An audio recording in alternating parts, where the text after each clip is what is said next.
आज की हमारी कहानी है चरित्रवान वर चाहिए, चरित्रहीन नहीं। अभिजीत जी के दो बेटों के बाद बहुत ही मन्नत से एक लड़की हुई। उसकी बहुत ज़्यादा मानदान होता था। अपने भाइयों के लाडली थी, माँ बाप का कहना ही क्या, क्योंकि वो बहुत मन्नत के बाद हुई थी। बेटी बड़ी हो रही है। अभिजीत जी और हेमा जी बेटी के शादी के बारे में मन ही मन विचार कर रहे हैं। अब 11 साल की हो गई। जल्दी से पढ़ाई पूरी हो, अच्छा घर वर देख कर शादी कर देंगे, जो मेरी बेटी इति का बाखूबी ध्यान दे। जैसे हमारी लाडली है वैसे अपने ससुराल की लाडली बने। समय की रफ्तार आगे बढ़ती जा रही है। बड़े बेटे शान के लिए लड़की देख लिया। लड़की पसंद, चट मंगनी पट ब्याह करके फुर्सत ले लिए। अब दूसरे बेटे का नंबर ला दिए। गांव नगर रिश्तेदारों में हर जगह बात फैला दिए कि अब की साल छोटे बेटे मधुर की शादी करके फुर्सत लेंगे। बस हमें लड़की पढ़ी लिखी और संस्कार वाली चाहिए, जो हम सबकी इज्जत कर सके और हम सबके साथ घुल मिल रहे।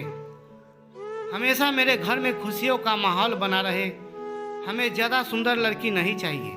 हम लोग जैसे हैं उसी अनुसार लड़की चाहिए। मधुर के लिए रिश्ता आया और रिश्ता मंजूर हो गया। शादी की तैयारी जोर शोर से हो रही है। सब अपने अपने में मस्त है।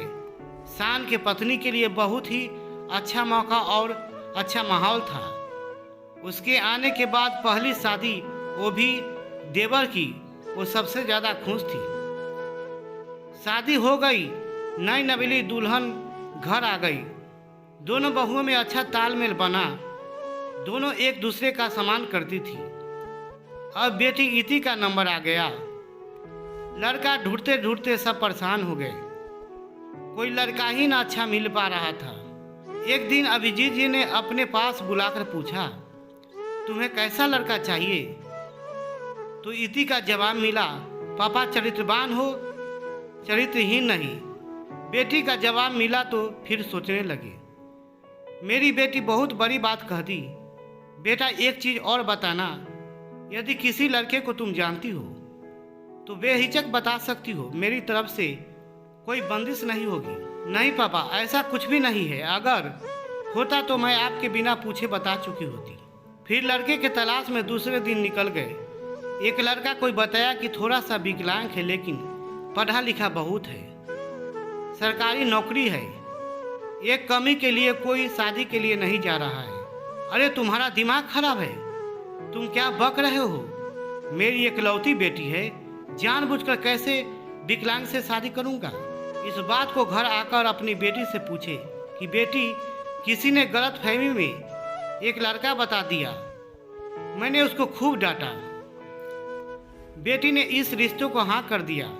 अपने पापा को इस रिश्ते को देखने के लिए दूसरे दिन भेज दिया। अभिजीत जी लड़का देखकर खुश हो गए। अथाह खूबसूरत, बस एक कमी, विकलांग, वो भी ज़्यादा नहीं था। फोटो लेकर आए और घर पर सबको दिखाए। माँ हेमा जी बहुत दुखी हुई कि मेरी बेटी का विकलांग के साथ शादी करेंगे। बेटी ने उस लड़के के बारे में पता लगाना शुरू किया। वह विकलांग पैदाइशी था, पढ़ने लिखने में बहुत तेज था। इस वजह से नौकरी भी मिल गई। परिवार बहुत छोटा था। एक लड़का, दो बहन थी।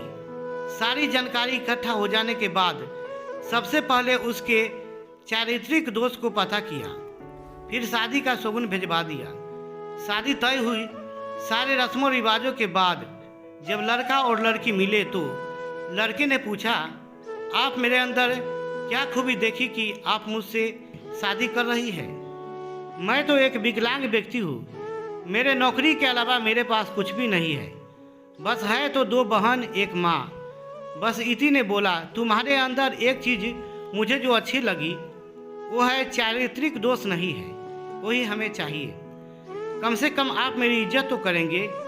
अगर मैं किसी और जगह की होती शादी, शायद मेरी किस्मत में सब अच्छा नहीं लिखा होता और जोड़ी ऊपर वाला बनाकर भेजता है।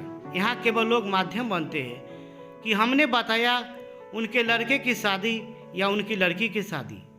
मुझे ऐसा लड़का चाहिए था जो चरित्रवान हो, सो तुम्हें हमने देखा। दोनों हंसी खुशी अपने घर गए।